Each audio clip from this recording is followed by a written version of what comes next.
The phone rang loudly at 4:45 in the morning. It was my sister, Camila, her voice trembling. "Lucas, my water broke. The baby's coming 8 weeks early." I shot out of bed, my heart pounding like it might burst through my chest. "Calm down, Camila. I'm on my way." But as I backed out of the driveway, blinding headlights suddenly flooded my vision, leaving me momentarily blind. A black SUV blocked my escape. Penelope Voss stepped out, followed by Victor Salazar and 2 other council members, their stances aggressive like an oppressive squad. "Where are you going with those unregistered guests?" Penelope barked, pointing at Camila, who was moaning in the passenger seat. Her arrogant tone made me want to scream. "My sister's in labor," I roared, my anger erupting like a volcano about to blow. "Move! Get that car out of the way now!" Camila screamed from inside the car, her pained cry tearing through the air. I saw a red stain spreading across her pants, and my heart stopped. "Call an ambulance now," I yelled at Diego, who was already frantically dialing on his phone. Penelope faltered for a moment, her eyes flickering with unease for the first time, but she still didn't move her car. "I'm Lucas Navarro, 32 years old, a software engineer born and raised in the quiet suburbs of Oregon. I moved to Silver Pine Grove 4 months ago, drawn by its tree-lined streets and the peaceful vibe I'd always dreamed of after years of grinding in the city.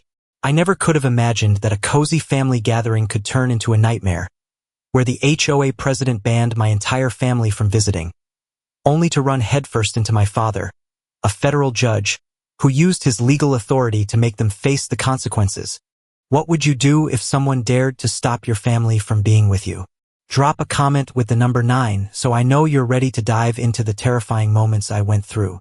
Don't forget to like the video and subscribe to the channel so we can keep up with every twist in this story together.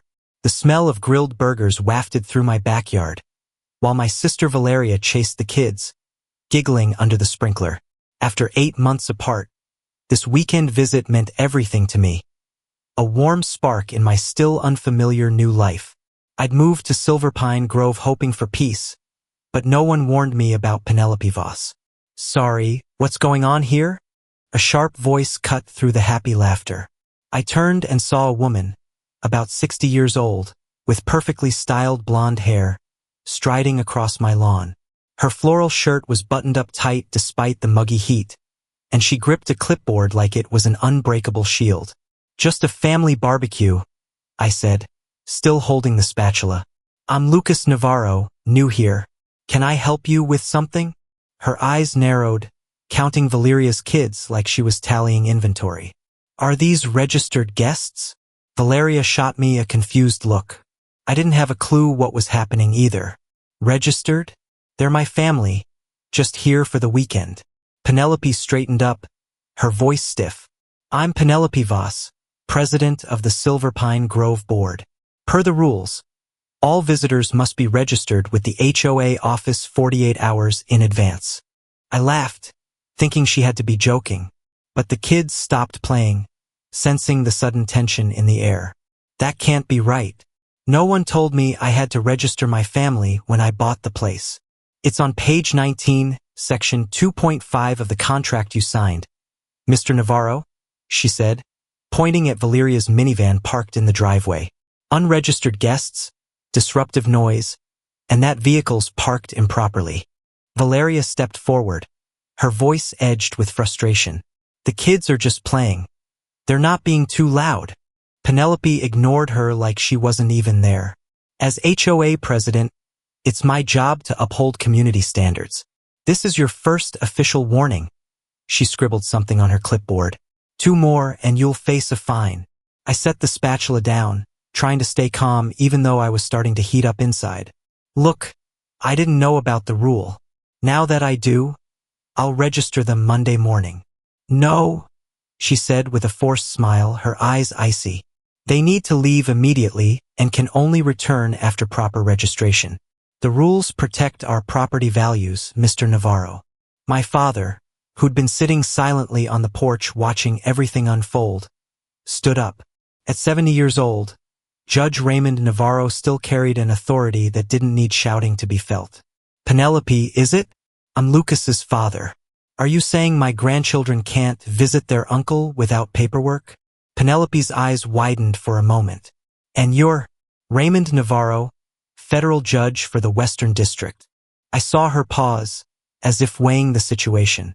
She smoothed her shirt and replied, Even judges have to follow HOA rules, sir. The law applies equally to everyone. My father nodded, his voice low but sharp. An interesting interpretation. I'd love to know what legal precedent lets an HOA restrict family visitation rights on private property. Penelope flushed, but her arrogance held firm. The contract is a legal commitment, Judge Navarro. Your son agreed to these terms. Does that contract explicitly state that family needs prior approval? My father asked calmly. I see it only mentions all visitors. Penelope cleared her throat, her tone dripping with condescension. Fine. I'll overlook this violation just this once, but make sure all future guests are fully registered. She turned on her heel and walked off, leaving my father to sit back down with quite a character. Sorry about this, I said to Valeria, a knot of unease twisting inside me. Just neighborhood nonsense. Does she always go sniffing around people's backyards like that? Valeria asked, her voice tinged with worry. First time I've seen it. Probably nothing to stress over. We carried on with the party, but the joy had faded. The easygoing vibe was now heavy, like dark clouds rolling in. My nephew Milo, 5 years old, tugged my hand with wide eyes and asked, Uncle Lucas, are we going to get kicked out of your house? No way, buddy. I reassured him, though a flicker of doubt started creeping in. She just likes making a big deal out of nothing. That night, after the kids were asleep, my father and I sat on the porch with 2 cold sodas. That HOA president, he said softly, his gaze distant, reminds me of cases I've handled. What kind of cases? I asked, curious. The kind where people confuse authority with power. He took a sip, then looked at me. You should read that HOA contract closely, Lucas. I shrugged, trying to shake off the weight. It's probably fine. Just an overzealous manager. Maybe so. But my father's tone wasn't convincing. In my experience, people who nitpick kids playing in a yard rarely stop there. Back then, I couldn't have known how right he was, or that Penelope Voss had already installed cameras at every entrance to the neighborhood, or that she'd started texting other council members about my uncooperative attitude. Valeria's family left Sunday afternoon. Monday morning, I found an official warning taped to my door, listing 4 violations from the weekend, along with a flyer about a May 1st festival where Penelope Voss was the guest of honor. I had no idea it was just the beginning, or that my father, with his unnerving calm, had already started planning for what came next. Happy birthday, sweetie! My mother's off-key singing filled the kitchen as she walked in with a homemade coconut cake, candles flickering on top. My father followed, cradling a neatly wrapped gift box. Their surprise visit for my 33rd birthday felt like a breath of fresh air after weeks of strung-out workdays. You guys didn't have to drive 5 hours for this, I said, my heart warming at their effort. Don't be silly, Mom replied, setting the cake on the table. What parent would miss their kid's birthday? We stepped out to the front porch, iced teas in hand, soaking in the gentle afternoon. Dad asked about work, and I eagerly shared news of my recent promotion. Everything seemed perfect, until a sleek black SUV glided past my house, slow enough to make my pulse jump. It circled the block 3 times. Someone lost, maybe? Mom wondered aloud. The SUV pulled up across the street. Penelope Voss stepped out, followed by a bald man in a loud polo shirt and a thin woman with thick glasses. They marched toward my house like an army ready to strike. Lucas Navarro, Penelope shouted, still dozens of steps from the driveway, her voice cutting like a blade. Who are those people on your porch? I need their identities right now. My stomach twisted, a slow burn of anger flaring up. They're my parents, Penelope? I snapped, struggling to keep my rage in check. They surprised me for my birthday. The bald guy whipped out a tablet, tapping away like he was handing down a death sentence. No guest registration on file. This is your second violation, Navarro. I'm Victor Salazar, HOA Vice President. He smirked, smug as ever.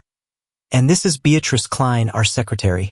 Penelope stepped onto my porch without an invitation, her boldness making my blood boil. Unregistered guests are strictly prohibited. We prioritize community security. Got it? My mom's eyes widened, stunned. Security? We're just visiting our son, lady. Without registration, we can't verify who you are. Beatrice shot back coldly, adjusting her glasses like she was interrogating a criminal. You could be anyone. My father stood up, calm as ever. I believe we met last month. Raymond Navarro, Lucas's father. Penelope's lips pressed into a thin line, but she didn't flinch. Oh, the judge. All the more reason you should respect our rules. A lawmaker like you surely understands the value of compliance, right? A lawmaker also knows the difference between reasonable limits. My father replied, his voice steady yet carrying undeniable weight, and absurd overreach. Victor stepped forward, shoving a bright yellow fine into my hand. We're charging you $750 for this violation, effective immediately. Payment due within 7 days. I nearly choked, fury exploding in my chest. $750 just because my parents came for my birthday without a permit? You people are insane. The first violation was a warning, Penelope explained, her voice dripping with fake sweetness. The second comes with a fine. It's all spelled out in Section 9 of your contract. This is a joke, I yelled, gripping the paper so hard I wanted to rip it apart. They're my parents, here for my birthday, not criminals. Rules apply to everyone, Beatrice cut in. No exceptions or they'd mean nothing. My father rested a hand on my shoulder, gentle but firm. Lucas, let me see the exact clause they're citing. Penelope smirked, her smile devoid of warmth. You should check the contract your son signed, Judge Navarro. This isn't your courtroom. We operate by the laws this community agreed to. Victor raised his phone, snapping a photo of my parents' car with a triumphant grin. Gotta document it for the records. Is that really necessary? My mom blurted out, her voice trembling with confusion and anger. Absolutely necessary, Penelope replied, her arrogance ringing out like she ruled the whole neighborhood. Every violation gets photographed. They left after tossing me the fine, strutting off in sync like a pack of puffed-up soldiers. I glanced around, catching neighbors peeking through their curtains, some ducking away when our eyes met. Humiliation and rage crashed over me like a breaking wave. I'm sorry about this, I said to my parents, my voice thick. I didn't think they'd be this unhinged. My father studied the fine, his eyes narrowing with the same icy focus he had on the bench. $750 for a family visit? That's laughably outrageous. Have you read the whole contract yet? I admitted, not really. I just skimmed it like most people do. You're in deep trouble, Lucas, my father said, his voice low but thick with concern. Behavior like this doesn't just fade away unless someone steps in. Mom looked at me, her eyes full of worry. What, are we supposed to get permission every time we visit you? Like crossing a border? No way, I growled. This has gone too far. That night, after cutting the cake and opening gifts, I couldn't sleep. Anger and helplessness jolted me awake. I dug out the HOA contract and started reading. The guest registration rule was real, but it only applied to long-term visitors and users of community amenities. Not a single word about short family visits. The next morning, I knocked on my neighbor Javier's door. He's been here 7 years. Is the HOA always this strict about visitors? I asked, my face tight with suspicion. Javier glanced around, looking wary. Things got worse when Penelope took over as president 2 years ago. Before that, the rules were just on paper.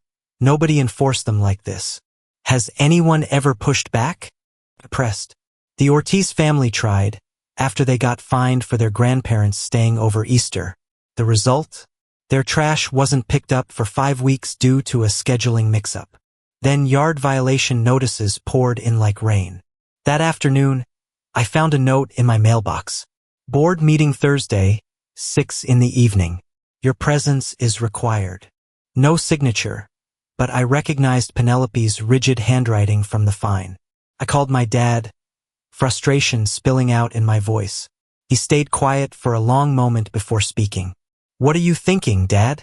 I asked. I'm thinking it's time to check what legal authority this HOA actually has under county law, he said, slipping into the courtroom tone Mom always mentioned, cool and razor sharp. More importantly, what authority they don't have. After hanging up with Dad, I got an email notification. The HOA had sent a copy to all Silver Pine Grove residents, announcing new security measures, including background checks for visitors and mandatory ID cards for anyone using community amenities. The first line cited recent security concerns from unauthorized individuals. As I stared at the screen, dumbfounded, another email popped up from an anonymous address. Don't fight them. They always win. Then my phone buzzed with a text from an unknown number.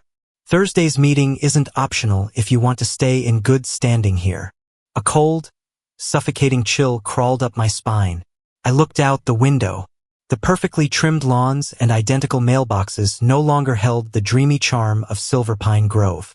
It felt like a trap, tightening around me bit by bit. The phone rang shrilly at 4:45 in the morning. It was my sister Camila, her voice shaking. Lucas, my water broke. The baby's coming 8 weeks early. I bolted out of bed, my heart pounding like it might burst through my chest. Calm down, Camila. I'm on my way. Camila and her husband, Diego, were staying with me while their house was under repair. The doctor had said the baby wouldn't come for another 6 weeks.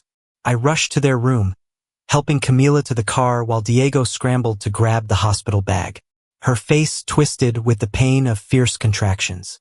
Breathe steady, Camila, I said, gripping her hand, my voice trembling with worry. We'll be at the hospital in 12 minutes. But as I backed out of the driveway, blinding headlights flared up, momentarily blinding me. A black SUV blocked my path. Penelope Voss stepped out, followed by Victor Salazar and 2 other council members, their postures aggressive like an oppressive squad. Where are you going with those unregistered guests? Penelope barked, pointing at Camila moaning in the passenger seat, her haughty tone making me want to scream. My sister's in labor, I roared, fury surging through me. Move! Get that car out of the way now! Penelope crossed her arms, her face cold as stone. You should have thought about emergencies before racking up violations. Diego lunged forward, his voice a desperate mix of panic and rage. Please, the baby's early. We need to get to the hospital now. Victor pulled out his phone, filming with a sleazy grin. Another violation to document. I couldn't believe what I was seeing. Rage clawed up my throat, choking me. Are you people out of your minds? This is a life or death emergency. Rules don't bend for exceptions, even emergencies, Penelope replied, glancing at her watch with revolting indifference. I'll need a doctor's note to confirm this isn't a trick to dodge the rules. Camila screamed from the car, her agonized cry slicing through the air. I saw red spreading across her pants, and my heart stopped. Call an ambulance now, I shouted at Diego, who was already frantically dialing. Penelope faltered for a second, her eyes flashing with a hint of unease for the first time, but she didn't move the car. Neighbors started peeking out from their doors, watching the chaos unfold. Mrs. Rivera from across the street rushed over, her bathrobe flapping, her voice quivering with anger. Penelope, what the heck are you doing? That woman needs help. Don't meddle, Lucia. Penelope barked back. This is HOA business.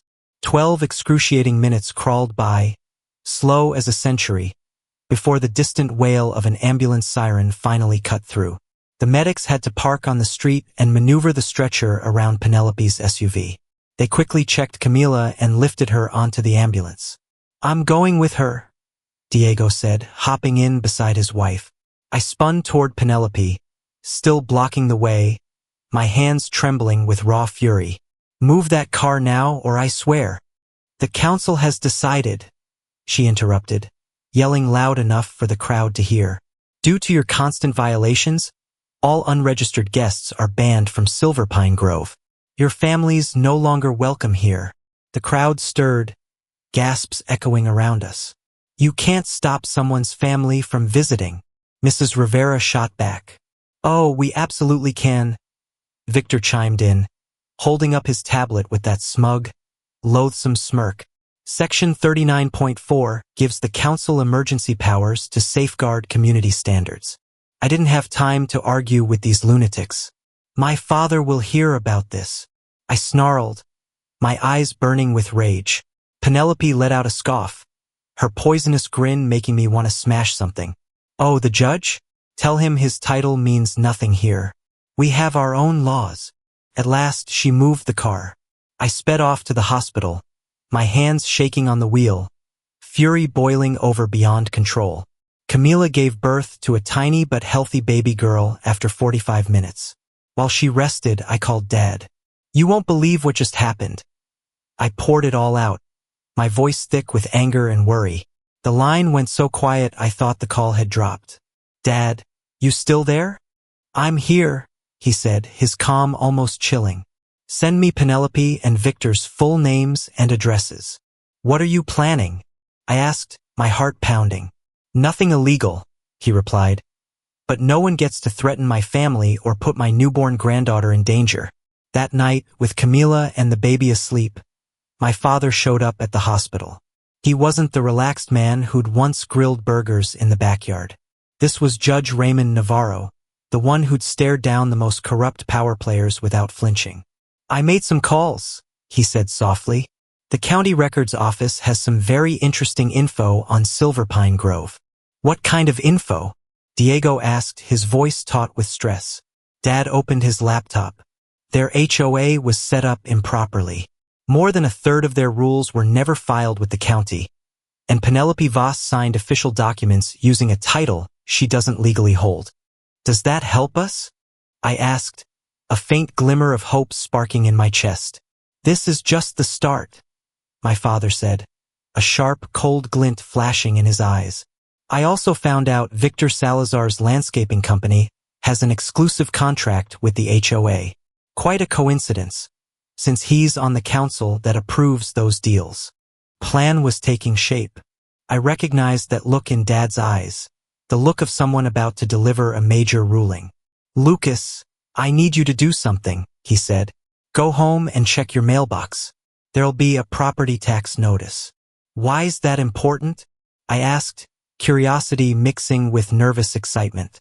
"Because," he gave a faint smile, "your property taxes fund the county government, which oversees the HOA, and I happen to know the head of the county oversight committee."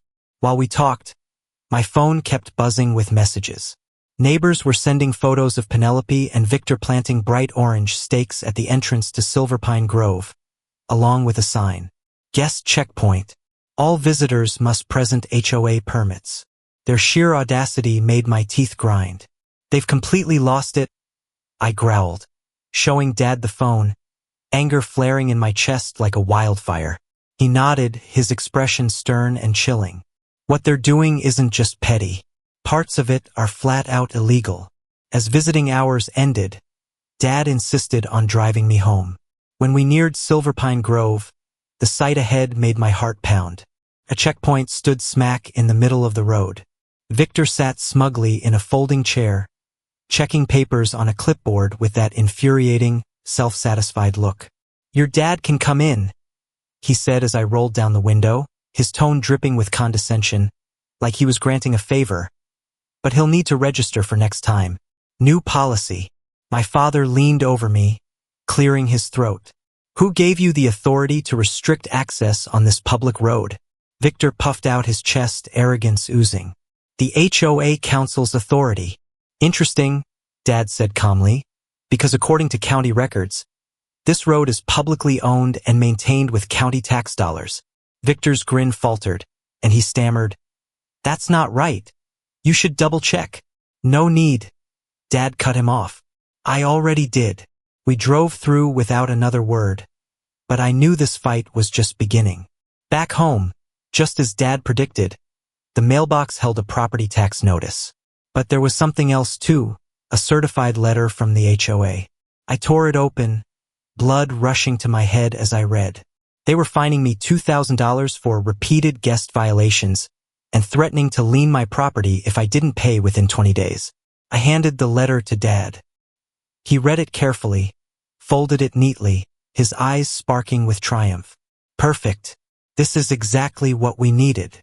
How is this good news? I shouted, incredulous. They're strangling me. Dad rested a hand on my shoulder, his voice steady but brimming with strength. Because they've put their illegal actions in writing, Lucas. And that's what a judge always hopes for. The next morning, I jolted awake to the sound of car doors slamming outside. Peeking through the blinds, I saw 4 county-marked vehicles parked in front of the HOA community center across the street. People in suits, carrying boxes and briefcases, marched inside. My phone buzzed. A text from Mrs. Lucia Rivera. Big trouble at the HOA office. Penelope looks like she's losing it. I threw on clothes and rushed out, my heart racing with a mix of nerves and thrill. A small crowd of neighbors had gathered, craning their necks to watch county officials enter the building. Penelope stood blocking the door, her face flushed red, screaming at a tall, thin woman in a gray suit. You can't just barge in here demanding records like this. Penelope screeched, her voice shrill with rage. This is private property. Actually, no, Ms. Voss, the woman replied, holding up a stack of papers. This is a lawful audit under County Code 52.9. We have the right to review all financial and operational records. Victor came running up, his bathrobe sloppy, panic in his voice. What's going on here? The County Oversight Committee's doing a surprise inspection, someone whispered, their tone buzzing with excitement. I felt a light tap on my shoulder. It was my father, looking remarkably alert despite staying late at the hospital last night. Good morning, son, he said gently, as if this were just another day. Nice weather, isn't it? I stared at him. You did this, didn't you? He kept his face neutral. I just made a call to an old friend, shared a few concerns. Judge Alvarez heads the county's HOA Oversight Committee. I didn't even know there was such a thing, I blurted out, stunned. Most people don't, Dad replied. That's how some HOAs get away with overstepping their bounds. Penelope spotted us and charged over like a storm, jabbing a finger in my father's face. You're behind this, aren't you? They won't find anything wrong in our records. Dad smiled politely. Then you've got nothing to worry about, Ms. Voss. Her eyes narrowed, and she hissed with fury. 25 years I've run this community, and no one's dared to interfere. We maintain property values. We protect this place from undesirables. You mean banning families from visiting their loved ones? Dad cut in, making up baseless rules with no legal grounding. Our lawyers will handle this, she snarled, her voice thick with menace. I'd love to meet them in court, Dad replied, still smiling. Maybe they can explain why your HOA operates on rules that were never legally filed with the county recorder's office. Penelope's face went pale. She backed toward the community center without another word, looking like someone who'd just taken a fatal hit.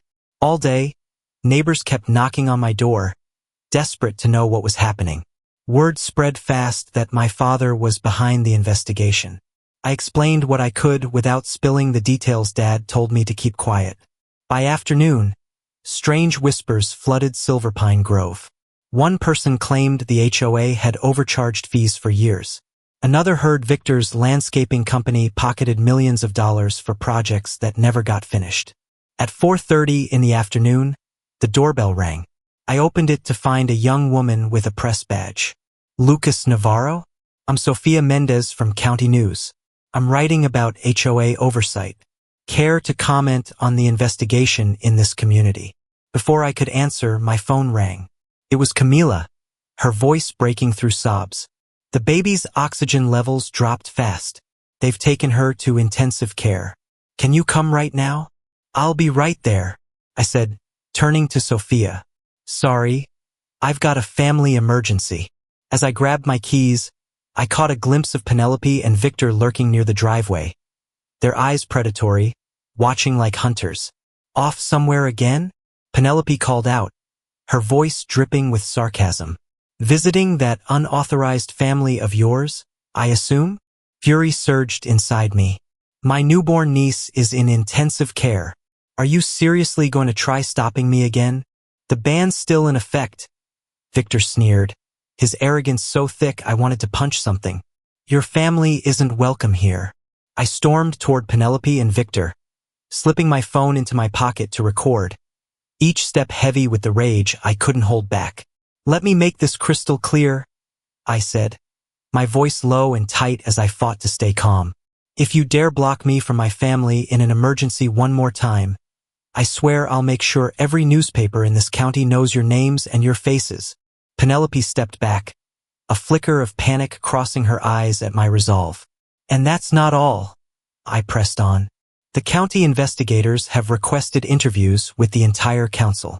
I'd suggest you start preparing excuses for using HOA power to settle personal scores. I sped off to the hospital, still seething but forcing myself to focus for Camila and the baby. Dad was already there, comforting Diego in the waiting room, his face calm but his eyes betraying deep worry. They've stabilized the baby, he told me. She's going to be okay. A wave of relief washed over me. While Camila rested and Diego stayed with the baby, Dad pulled me aside. The investigation's digging deeper than expected, he whispered. The county found financial records stashed in a locked cabinet. Victor Salazar's landscaping company was paid 4 times the market rate, and Penelope greenlit funds to a consulting firm owned by her own sister. So they've been stealing from us? I blurted out, disgust and anger crashing over me like a tidal wave. Exactly, Dad replied, his eyes darkening. And that's not all. They've been enforcing rules arbitrarily, based on personal whims.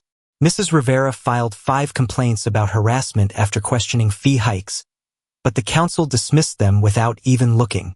By evening, when we returned to Silver Pine Grove, the neighborhood was in chaos. An emergency HOA meeting was called for 6:30 that night, notices sent to every household. Unlike past meetings held during work hours to dodge attendance, the community center was packed. I took a seat near the back, noticing county officials observing from the corner. Penelope and the council members sat behind a table, looking tense, like people facing a looming verdict. Due to concerns from residents and county officials, Penelope began, her voice stiff, almost forced. We've called this emergency meeting to address questions about HOA operations. A neighbor shot to his feet, clearly furious. Is it true you've been handing contracts to your own company for profit? Those allegations are under review, Penelope replied through gritted teeth, trying to stay composed, though her eyes betrayed pure panic. What about banning family visits? Another person shouted, their voice thick with frustration. My grandkid can't even come to my house anymore. Victor leaned into the mic. The guest policy is to protect residents from what? Mrs. Rivera cut in. From family love? That policy was never put to a vote by us. The meeting spiraled into chaos as years of pent-up grievances poured out. People recounted absurd fines, home repair requests denied without reason, and blatant intimidation tactics. I felt a hand on my shoulder and turned to see Sofia Mendez, the county reporter, sitting behind me. This is turning into quite a drama, she whispered, her eyes gleaming with excitement. Got anything to share? Before I could answer, Penelope's voice boomed over the noise. It's all because of him. She pointed straight at me, her eyes blazing with hate. Lucas Navarro and his father, some judge, are trying to destroy everything we've built. They're outsiders who don't get our community's values. The room fell dead silent. Every eye locked onto me. I stood up slowly, my heart pounding, knowing my next words would hit tomorrow's front page. I came here because I loved this community, I said quietly, but with weight in every word. All I wanted was for my family to visit now and then without being treated like criminals. Heads nodded, eyes lighting up with shared hope. But this isn't just about guest policies anymore. I went on. It's about accountability. It's about whether a handful of people can make up rules and enforce them however they please. Penelope leapt up, her face red with rage. You've got no proof. This is outright slander. Right then, the tall, thin woman from the county stepped forward, her voice calm but cutting. Actually, we do, Ms. Voss. We've gathered ample evidence of financial misconduct. This meeting is paused until the investigation's complete. The county's freezing all HOA funds and suspending the council's authority, effective immediately. Gasps echoed through the room. Victor slumped forward, head in his hands, looking like a man who'd lost everything, while the crowd filtered out in stunned silence. My father appeared beside me. Tomorrow's going to be something, he said. The county judge agreed to an emergency review of the guest ban. Will it work? I asked. He looked at me. Penelope and her counsel have overstepped legal bounds for years. It's time someone held them accountable. Penelope and Victor blocked us at the exit, their faces twisted with uncontainable fury. You've picked the wrong enemies to wage war against. Penelope hissed, her eyes sparking with venom. We've got connections all over this county. My father met her gaze, cool as ice. So do I, Ms. Voss. The difference is mine are legitimate. As we walked to the car, my phone buzzed with a news alert. I opened it, my heart racing as I read the headline. County launches criminal probe into Silver Pine Grove HOA. Council members face fraud allegations. Rain pounded against the windows of the packed community center.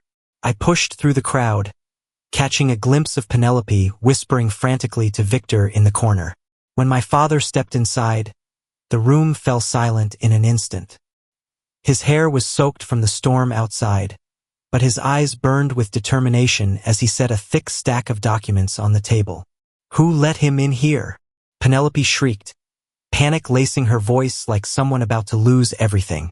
This meeting's for residents only. My neighbor, Mrs. Elena Ortiz, shot to her feet. I invited him. We all did. She glanced around, met with nods of agreement from the crowd. We're sick of being bullied. Penelope's face flushed red, teetering on the edge of a breakdown. This is a gross violation of protocol. Victor, call security now. But Victor didn't move. His eyes were glued to my father's stack of papers. Dad stepped forward, his voice deep and resonant, filling the room. I'm Judge Raymond Navarro. My son lives here, and I'm deeply concerned about how this HOA's being run. We don't care who you are. Penelope snapped. You've got no authority here. Actually, I do, Dad replied, flipping open the documents. I have copies of every HOA financial record from the past 7 years. Care to explain why $58,000 from the community fund was funneled to Horizon Ventures LLC last year?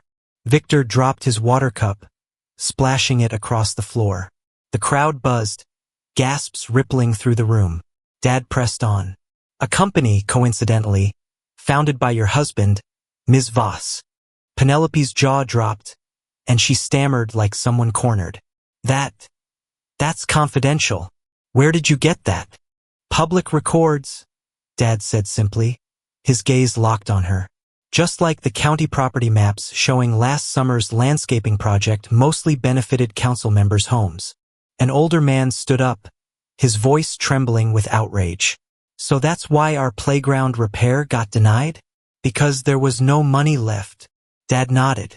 That's just the beginning. I've identified at least 22 state law violations in how this HOA operates. He turned to face the crowd, then said, but what angers me most is how they enforce rules at random.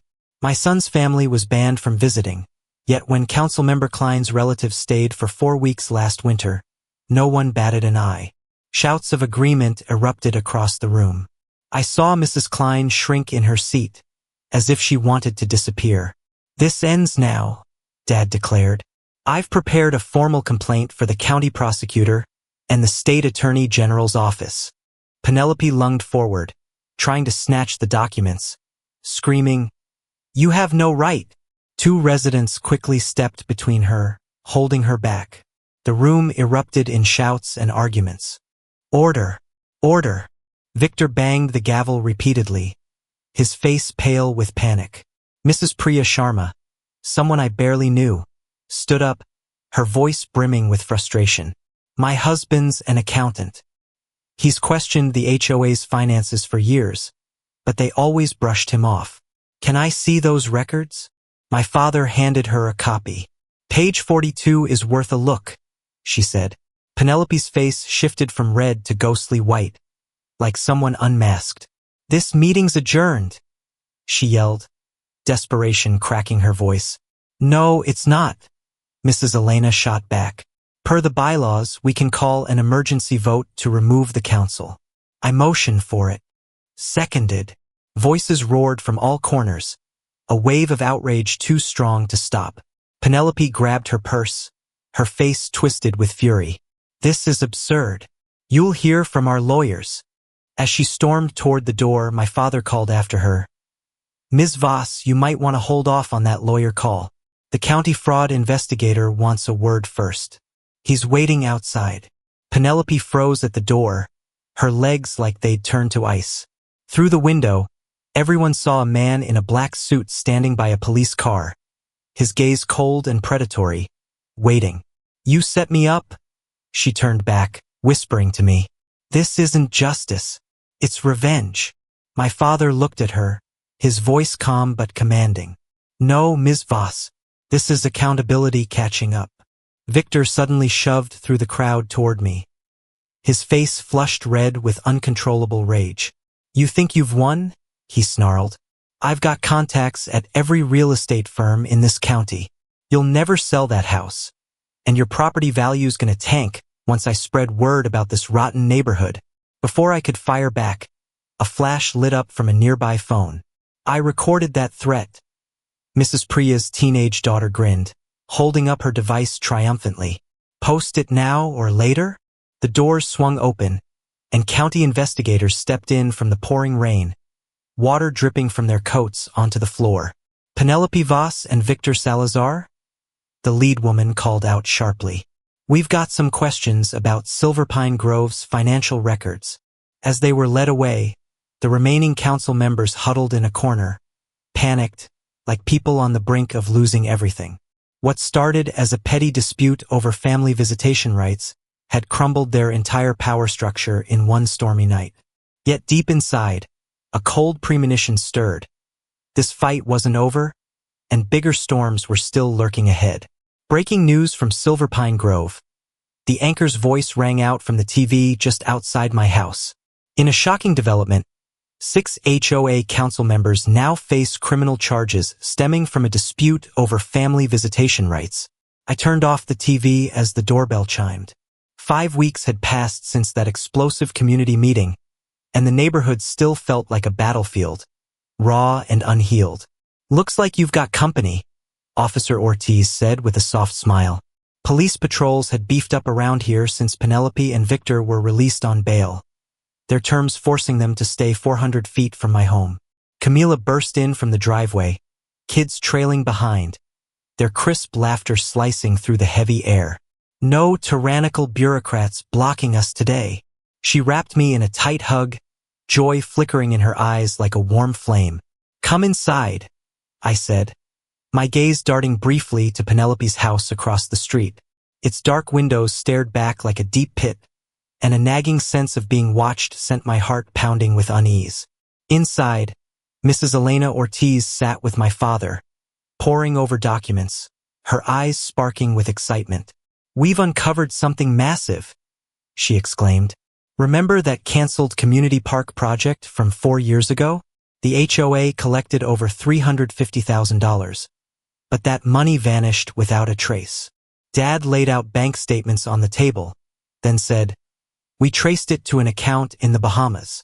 My phone buzzed with a text from an unknown number. Stop now or your house gets wrecked. I handed it straight to Officer Ortiz, who reported it over his radio, his face clouding with tension. That's the 6th threat this week, he said. We're not letting this go. They're panicking, Dad observed, a sharp, cold glint in his eyes. The county prosecutors offering leniency to any council member willing to testify against Penelope and Victor. A shrill screech of brakes cut through the street outside. Victor charged up my driveway, defying the restraining order, his face twisted with frantic rage. "You've destroyed everything," he roared through the door, his voice cracking like a man unhinged. 20 years building this neighborhood, and you tore it down in weeks." Officer Ortiz stepped out, his tone steely. "You need to leave right now. This place was paradise before they showed up." Victor shouted, jabbing a finger at me, his eyes ablaze with hatred. Mrs. Priya rushed out from next door, her voice thick with indignation. "Paradise?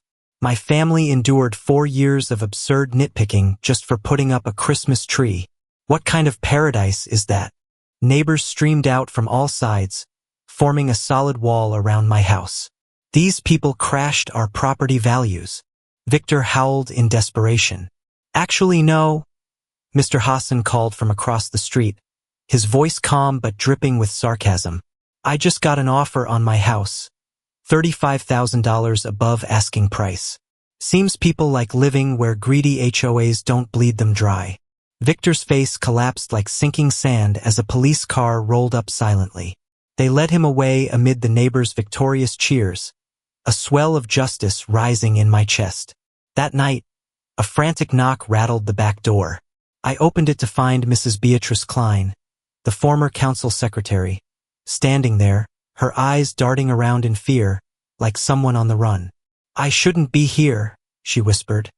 "But you need to know. Penelope's got files on everyone. She's planning something for tomorrow's trial." "What kind of files?" I asked. "Blackmail, recordings, personal secrets. She's got something to control the judge assigned to your case." I called Dad right away and he made a few quick calls.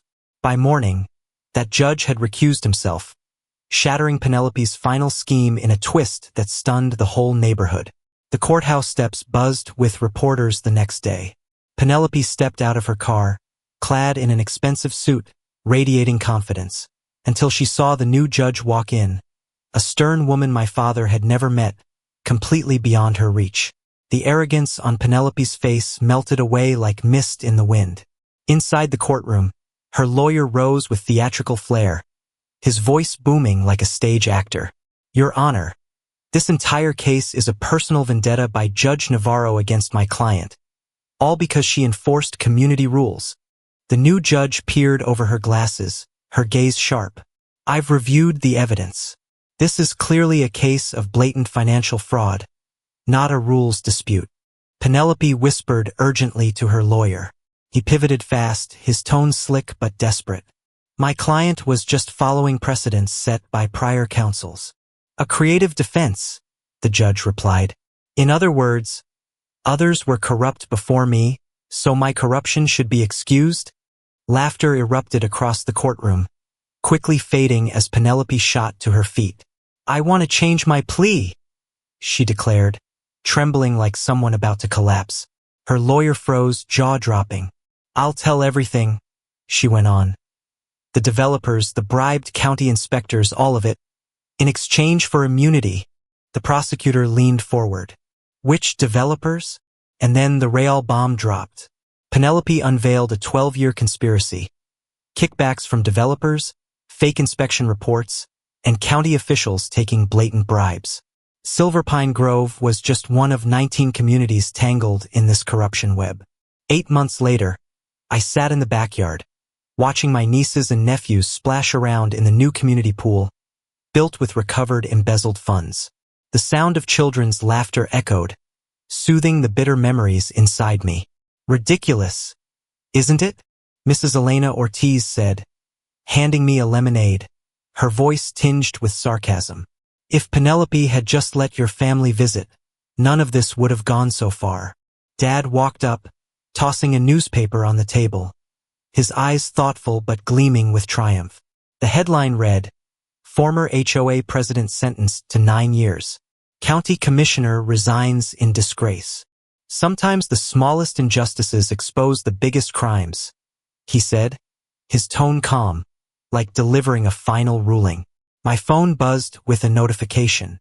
I'd just been elected president of the new, transparent HOA. Our first decision, revising the guest policy to one simple, meaningful line: all families are welcome anytime.